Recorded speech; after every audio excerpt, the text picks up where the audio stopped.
1979 வருஷத்திலே என்னுடைய ஊழியம் பெரம்பலூர் பகுதியிலே ஊழியத்துக்காக கைப்பொருள்களை கொடுத்து கொண்டே வந்தேன். பெரம்பலூர் பஸ் ஸ்டாண்டு பக்கத்தில் இருக்க போலீஸ் கோட்டைஸில் நடத்தினேன்.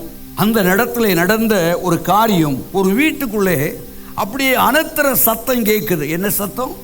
உள்ளே இருந்து ஐயோ அப்படி ஒரு சத்தம் கேட்கிறது. அந்த வீதியிலே போன அந்த சத்தத்தை கேட்டு என் கால்கள் முன்னே போகவில்லை, அதெடுத்து நின்று விட்டேன். என்ன ஒரு சத்தம் கேட்கிறதே என்று சத்தம் கேட்கிற இடத்துல நின்று கவனிக்க வேண்டும். யார் இருக்கீங்க, என்ன சத்தம்? அங்கிருந்து பெண்மணி தன் சரீரத்தில் உள்ள வேதனை தாங்க முடியாதபடி அனத்தி கொண்டிருக்கிற வேளையிலே, இயேசு உங்களை நேசிக்கிறார், உங்களை சுகத்தை கொடுப்பார் என்று சொன்னேன். ஒரு கைப்பிரதியை கொடுத்து வெளியிலே நின்று, அவள் வாசப்படியில் நிற்கிறார்கள், நின்ற இடத்துல ஜெபித்து நான் போய்விட்டேன். இந்த கைப்பிரடைய விலாசத்தை எடுத்து அடுத்த வாரம் சபையை தேடி வந்து உட்கார்ந்து விட்டார்கள். அந்த அட்ரஸை பார்த்து வந்து விட்டார்கள்.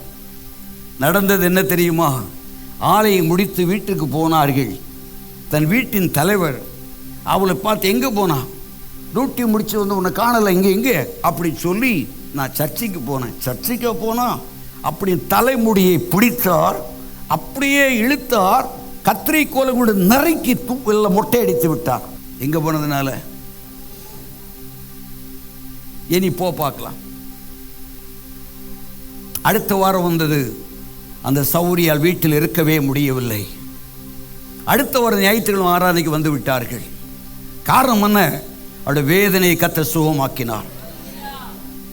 அவளுக்கு இந்த பிரச்சனை வியாதியை கர்த்தர் சுகமாக்கினார். அடுத்த வாரம் அவளுக்கு சபைக்கு வந்து விட்டார்கள்.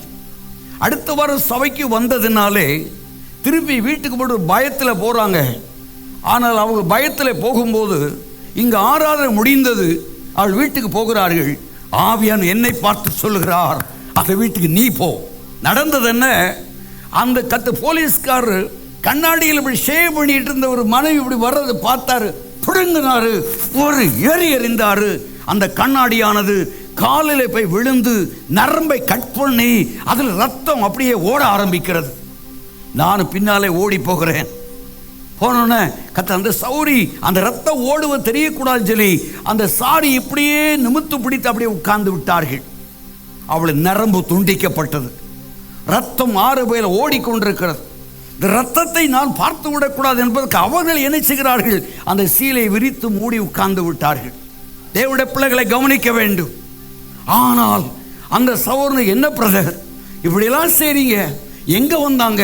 ஆண்டவருடைய சமூகத்துக்கு வந்தாங்க, சுகந்தானே பெற்றாங்க, அதற்காக கர்த்தர் தேடுறாங்களே, இப்படி செய்யலாமா பிரதர்? அப்படி சொல்லிட்டு நான் திரும்ப வீட்டுக்கு வந்துட்டேன். சர்ச்சை முடிச்சு வீட்டுக்கு வந்துட்டேன். ஆவியானவர் என்னை அனுப்பினார். கிறிஸ்துவின் தம் பாடுகளை செய்தார்கள். இப்படி அவர்கள் அடுத்து வேத புஸ்தகத்தை கொடுத்து விட்டேன்.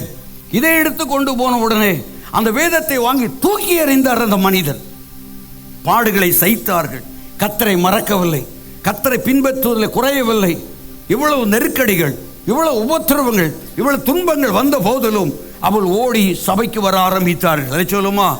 சில நாட்கள் போனது, கர்த்தருக்கு ஸ்தோத்திரம். இன்னும் ஒரு நாள் அந்த வீட்டுக்கு ஆண்டவர் என்னை போக உந்துகிறார். ஆகனாலே என்னுடைய பணியை முடித்து அந்த வீட்டுக்கு போக சொல்றாருன்னு சொல்லி போனால், அந்த வீட்டில் எந்த மனிதன் துன்புறுத்தினானோ, எந்த மனிதனாலே அடிகளும் இரத்த காயங்கள் வந்ததோ, அந்த மனிதன் வீட்டுக்குள்ளே உருண்டு வயிற்றொலியிலே துடித்து கொண்டிருக்கிறார். அல்லேலூயா. அங்கே போய் அந்த வேளையில் நானே, ஆண்டவர் என்னை அனுப்பினாரே, பிரதர் உங்களுக்கு ஜெபிக்க தான் கர்த்தரை கொண்டு வந்திருக்கிறாரு, அவருக்கு ஜெபிக்க ஆரம்பித்தேன். கர்த்தரை சுகம் கொடுத்தார். இப்பொழுது கர்த்தருடைய கிருபையினால் அப்படிப்பட்ட குடும்பத்திலே ரட்சிப்பு வந்தது. அந்த குடும்பம் முழுவதும் ரட்சிக்கப்பட்டார்கள். இப்போ அந்த குடும்பத்திலே அவருடைய மகன் இப்பொழுது ஊழியக்காரராய் ராசிபுரத்திலே பாஸ்டராய் இருக்கிறார். பாடுகளில் ஒரு மேன்மை, பாடுகளில் ஒரு சந்தோஷம், பாடுகளில் ஒரு ஆசீர்வாதத்தை கர்த்தர் வைத்திருக்கிறார். கர்த்தரை நம்புவது நிமித்தமாக நிந்தைகள் வருகிறதா? குடும்பத்தில் உன்னை சூழ இருக்க மக்கள் உன்னை புறக்கணிக்கிறார்களா? உன்னை வெறுத்து தள்ளுகிறார்களா? உண்மையிலுள்ள பாசத்தை குறைத்து விட்டார்களா? குடும்ப புருஷனாலே நிந்திக்கப்பட்டியா? ஒருவர்களுக்கு மனைவி பிள்ளைகளாலே அவமானங்களை வாங்கி கொண்டிருக்கிறாயா? கலங்காதே.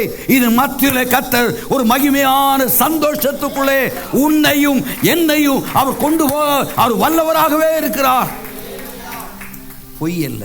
இப்படிப்பட்ட பிரச்சனைகள் வரும்போது இயேசுவை ஏற்றுக்கொண்டு இயேசுவை நம்பி இயேசுவை பின்பற்றுவதனாலே இந்த பாடுகள்லாம் சந்தோஷமாய் நீ வாங்குவாயனால் ஒரு மகிமையான தேவனுடைய சமூகத்திலே உன்னை கடிப்பாய் கர்த்தர் மாற்ற அந்த சந்தோஷம் கொண்டு போக எத்தனை பேருக்கு ஆயத்த ஒரு அல்லை சொல்லுங்க பார்க்கலாம்.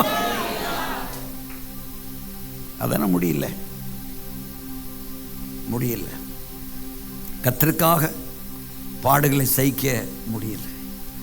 மனுஷன் பாடுபடதான் நியமிக்கப்பட்டிருக்கிறான். யாக்கோபு வீட்டை விட்டு ஓடி போனான். அவனை குறித்து வேதம் சொல்லுகிறது, பகலிலே வெயிலும் இரவிலே குளிரும் என்னை பட்சித்தது. தூக்கமே எனக்கு இல்லை, கண்களுக்கு தூரமாயிருந்தது. அந்த யாக்கோபு பாடுபட்டதுனாலே கையும் கோலுமாய் போனானே. கையில் என்ன கொண்டு போனான்? திரும்ப அப்படி தான் வந்தானா? 2 பரிவாரங்களோடு வந்தான். 12 பிள்ளைகளோடு வந்தான். ஏலமான வேலைக்காரரோடு வந்தான். ஏலமான சொத்து சுகத்தோடு வந்தான். ஆடு மாடுகளோடு வந்தான். பாடுகளின் மத்தியில் தான் ஆசீர்வாதமே இருக்கிறது. கஷ்டப்படாமல் வாழ்க்கையில் முன்னுக்கு வர முடியாது. கஷ்டங்கள் இல்லாமல் வாழ்க்கையிலே சிறப்பில்லை. சரியான சாப்பாடு இல்லை. நான் எல்லாம் கஷ்டப்பட்டேன். பகல் வெயில், ராத்திரிலாம் குளிர். இப்படி கஷ்டத்தின் மத்தியிலும் என் ஆண்டவரை நான் சேவித்தேன். தேவனுடைய பிள்ளைகளை கஷ்டம், நஷ்டம், நெருக்கம், வறுமை, பட்டினி, தரித்திரம் எல்லாம் இருக்கும். இதெல்லாம் கர்த்தரை பின்பற்றுகிற கூட்டம் கர்த்தருக்கு தேவை. யோசேப்பை எல்லாரும் புறக்கணித்தார்கள்.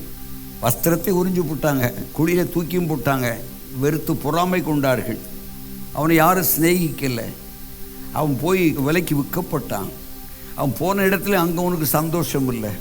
அவனுக்கு சிறைச்சாலை கிடச்சிச்சு, சிறைக்குள்ளே இருந்தான். ஆனால் கர்த்தர் இந்த பாடுகளெல்லாம் அவன் பட்டதுனாலே அவன் 7 வருஷம் சிறைகளுக்குள்ளே இருந்தான். இந்த பாடுகளெல்லாம் சகித்தான், பொறுமையோடு சகித்தான். நடந்தது என்ன? அந்த பார்வோன் எகிப்து தேசத்துக்கே கர்த்தர் அவனை தலைவனாய் உயர்த்தினார். நீங்கள் என்னை விற்று போட்டீர்கள், அதற்காக நீங்கள் கவலைப்பட வேண்டாம். சகோதரரை பார்த்து சொல்கிறான், நீங்கள் என்னை விற்று போட்டீர்கள், அதற்காக நீங்கள் என்ன கவலைப்பட வேண்டாம். உங்களுக்கு ஜீவாம்சம் பண்ணும்படியே கர்த்தர் என்னை உயர்த்தி இருக்கிறார். அல்லேலூயா சொல்லுங்க பார்க்கலாம்.